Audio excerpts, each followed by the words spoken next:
Welcome back to the channel. In today's video, we're going to focus on the PPSH and the Swiss. We're going to cover some of the stats. Obviously, if you follow the channel, you know I already did a PPSH breakdown where I kind of covered some base stats for the weapon. Some of the damage numbers were slightly off because I was not able to test in a private match. I kind of had to test in a live match, so which is not necessarily practical. But talking to true game data, we are able to get a clearer picture of that. Once the private matches came up, he was able to get in, quickly test before those things crash because they're pretty unforgiving. Then I was able to level up and test out the Swiss and kind of see how it compares to the Kar 98K, which is supposed to be the equivalent or replacement based off how they've kind of propped it up. So we'll go over that stuff. If you enjoy the video or learn something new, please do me a favor, hit the like button. If you're brand new, want to find your way back, double check, make sure you are subscribed with notifications on. Let's go ahead and get into it. So the first one we'll go ahead and cover is this K-Swiss. There's pretty much generally going to be two builds with the Cold War weapons. You're going to have one either with the default optic, and then you have something else for mobility and stability,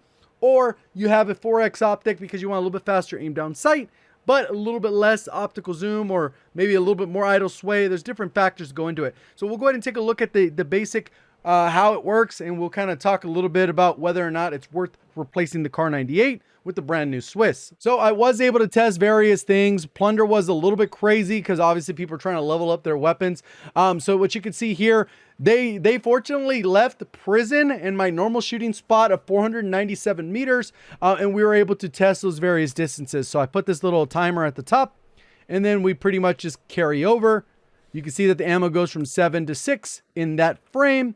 Goes from frame 474 to 475, and the change at 60 FPS is about 17 milliseconds. It's 16.76666 or whatever, something along those lines. So we go through, and then what we're looking for is this little white dot that's on the screen that's very tiny. When it makes impact, it disappears right around there. You can see it goes from bright, makes impact, bright, makes impact, bright, makes impact. And then we use this value, measure it against the distance, and that's how we get the bullet velocity from a fixed location. Generally with this game, the bullet velocities decrease over time. So if I was only 100 meters away from that, it'd probably be traveling a little bit faster. If I was 1,000 meters away, it would slow down quite a bit, kind of as a realistic physics that they've added into the game. But if you measure from the same distance every time, you kind of get a practical comparison, even though they decelerate different depending on ammo type. There's a lot of variables. Gives you a general idea of how easy this weapon is to use.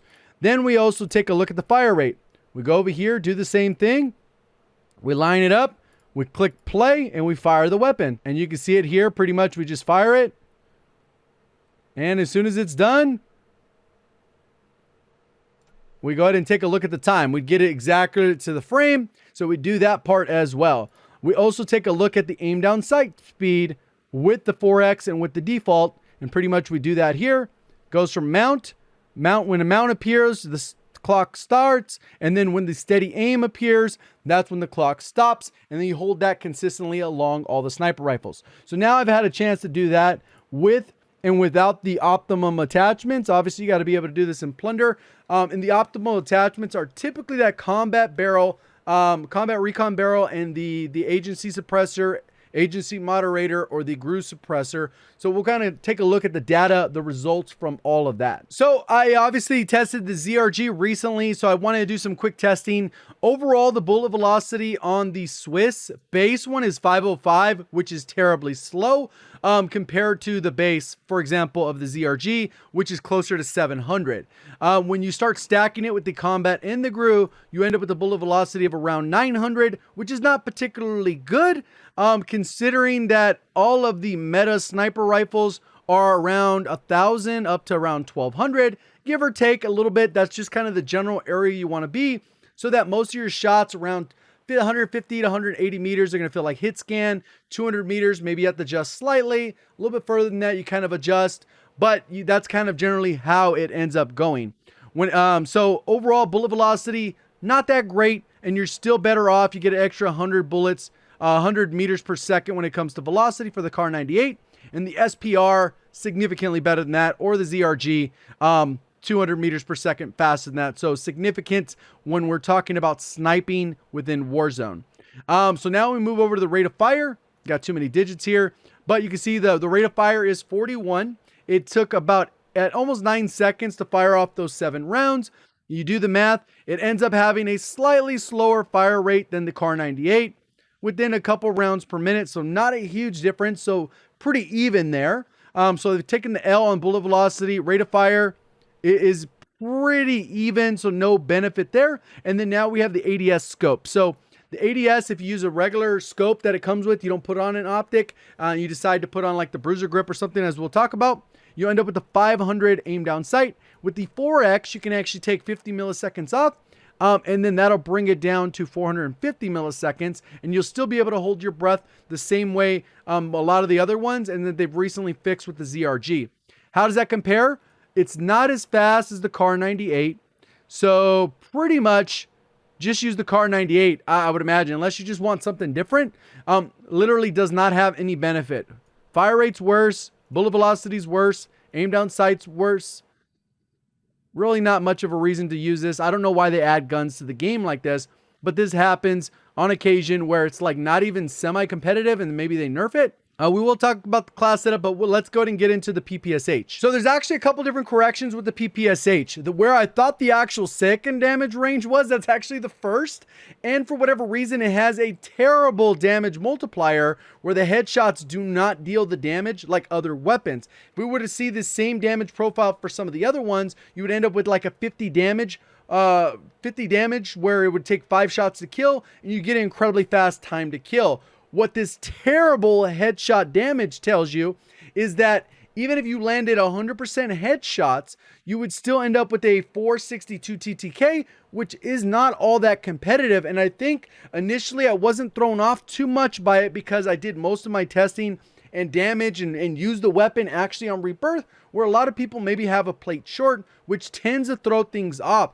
And this little damage difference of 27 instead of maybe 28 makes it so that instead of the 9 shots to kill or even 8 shots to kill that I thought it would have been normally, this threw that out of the whack and makes it a 10 shot to kill, even if you hit only chest shots, which is a terrible TTK at 600 milliseconds up to 16 meters. That TTK drops off even further. Once you get out of 16 meters, it doesn't have a ton of recoil, so you can still hit your shots, and you'll end up with the TTK of around 660 for those 11 shots to kill. But the bigger problem is an open bolt delay. I kind of talked about it. If you actually watched my video of the gameplay, I was saying, well, the rate, you know, it feels like there's terrible open bolt delay, and then I ended up saying sprint to fire. But in the video, I was like, yeah, if you can feel it, it's noticeable.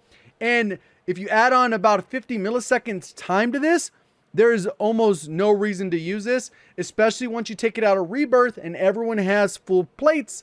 Completely changes the game. Will probably never be meta. And in terms of close range options, there's a couple good things. You can still use the FFAR. It's still, TTK is still pretty good. We still have the MAC-10, which isn't busted by any means. Bullfrog, which is probably the one that I would use most. And then you have the FARA and the AK-47, which is the Cold War version. So a lot of good options.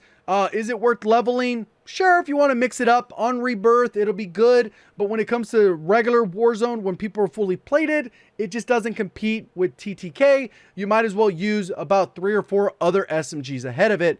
Regardless of that, let's go ahead and talk about some class setups. So basic class setups we'll run through. PPSH is the Gru Suppressor Task Force, Spetsnaz Grip, or you can actually put on a Serpent Wrap if you want a little bit faster aim down sight. 55 round drum, or the 71 round if you want just to aggro a little bit more players. You don't have to worry about that reload. And then the Raider stock for the open bolt delay, and the actually added strafe speed. So that's pretty standard. SMGs will pretty much go this route where you're going task force or no barrel at all. If you want to get rid of the task force because you want to just be a little bit more accurate, you can do that and then exchange that for the Serpent Wrap. And then this could work pretty well as well. For the Swiss, you're pretty much going to have 2 different builds. You're going to have the Gru Suppressor, Combat Recon, Bruiser, 7-round mag, and then the Serpent Wrap if you're just trying to use it with the standard optic that has that little chevron triangle looking thing built in. If you want to get rid of that, you can always go with the 4X, which you kind of have an idea how to do that. You pick a 3X, you change the reticle to whatever you'll want,